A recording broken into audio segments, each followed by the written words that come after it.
School अब एक virus बन चुका था। घबराए लोग इधर उधर भाग रहे थे। दृश्य बहुत ही अफरा-तफरी वाला था। डबल पॉनीटेल शुआंग मावेई ने ये सब देखा। अचानक उसने एक लड़की को देखा और वो लड़की लाश में बदल गई। ये वही सीनियर था जो भाग रहा था। तभी उसे एहसास हुआ कि हालात कितने गंभीर हैं। दोनों साथ साथ भागने लगे। रास्ते में उनकी एक सहपाठी से मुलाकात हुई, लेकिन वो भी लाश बन चुका था। सीनियर को शुआंग मावेई ने बचाया। लोग घबराकर चारों तरफ भागने लगे। अचानक एक चीख सुनाई दी। किसी ने म्यूटेट होकर रूप बदल लिया था। लोग डरकर नीचे भागे। क्लास मॉनिटर और टीचर ने सबको समझाया कि बाहर मत जाओ, लेकिन 11 बजे तक कई छात्र मर चुके थे। वे दरवाज़ा तोड़ने लगे। सौभाग्य से टीचर ने दरवाज़ा बंद कर दिया। लंबे बालों वाली लड़की डर के मारे कांप रही थी। तभी लाशें दरवाज़ा तोड़कर अंदर आने लगी। टीचर ने लंबी बालों वाली लड़की को पीछे धकेला और पूरी ताकत लगाकर लोहे की रॉड से लाश को भेद दिया। लेकिन सीनियर भी बदलने लगा। उसकी आंखें सफ़ेद हो गईं और चेहरा चिपचिपा हो गया। उसने लोहा उठाया और सीनियर पर वार किया। जिंदा रहने के लिए वे मेडिकल रूम में आपातकालीन दवाइयां लेने गए। किसी ने गुड़िया उठाने की कोशिश की, तभी नीचे से एक लाश निकल आई और गुड़िया गिर गई। उसने डंडा उठाकर लाश को गिरा दिया, लेकिन तभी दूसरी लाश बाहर निकल आई और टीचर की बांह पर काट लिया। टीचर ने धक्का देकर सबको बचाया और खुद मेडिकल रूम में बंद हो गया ताकि दूसरों को न खींचे। मॉनिटर ये सब देखकर टूट गया। उसे भ्रम हुआ कि टीचर और उसके दोस्त अभी भी जिंदा हैं। उसे लगा जैसे कुछ हुआ ही नहीं, लेकिन जीने की इच्छा उसे रोक रही थी। भोजन सबसे जरूरी था। योजना बनाकर वे कैंटीन की ओर बढ़े। शुआंग मावेई और लंबी बालों वाली लड़की हथियार लेकर दीवार के पास सावधानी से पहुंचे। सामने ढेरों लाशें थीं। लंबी बालों वाली ने पिंग पोंग बॉल निकाली और शोर करके लाशों को दूसरी ओर खींच लिया। दोनों जल्दी से निकल गए, लेकिन अचानक एक लाश पास आ गई। वे चुपचाप झुककर बैठ गए।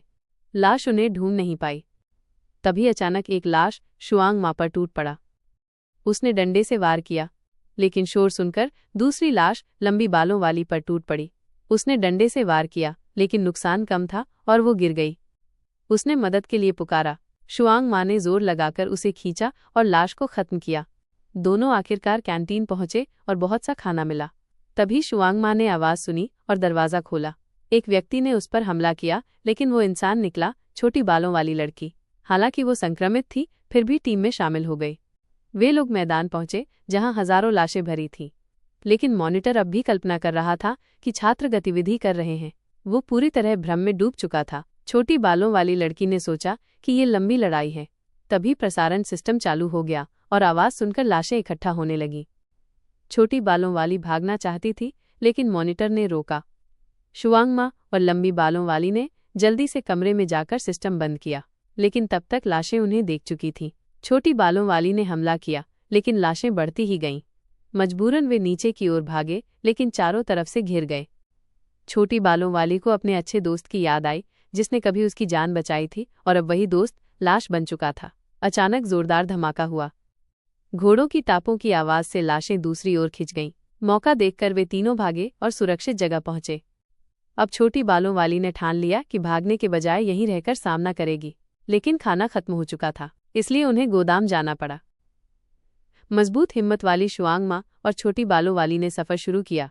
शुआंग मा के हाथ में लोहे की छड़ी थी और छोटी बालों वाली के पास भी हथियार था।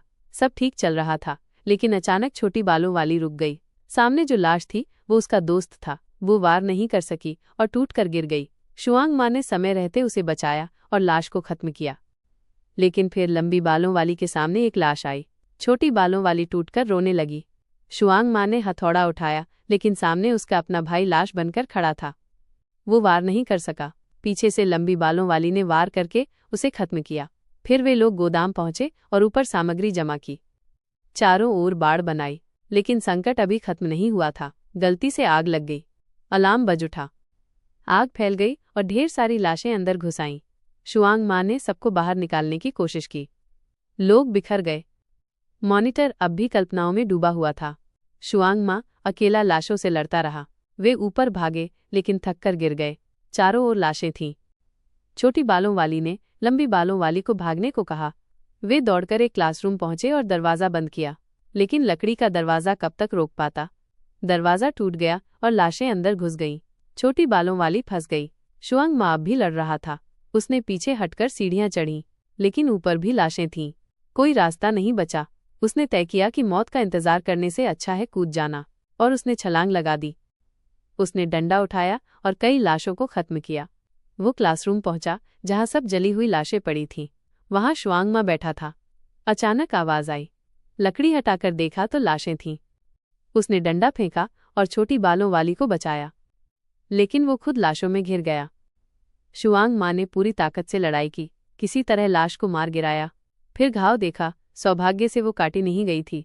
तीनों ने एक दूसरे को गले लगाया। मॉनिटर होश में आया। उसने जली हुई लाशें देखीं और मेडिकल रूम में गया। वहां उसे टीचर याद आया। अब उसे सच्चाई का एहसास हुआ। स्कूल बर्बाद हो चुका था। यहां अब रहना मुमकिन नहीं था। सबने तय किया कि चलो एक छोटा सा ग्रेजुएशन समारोह कर लेते हैं और बचे हुए सामान लेकर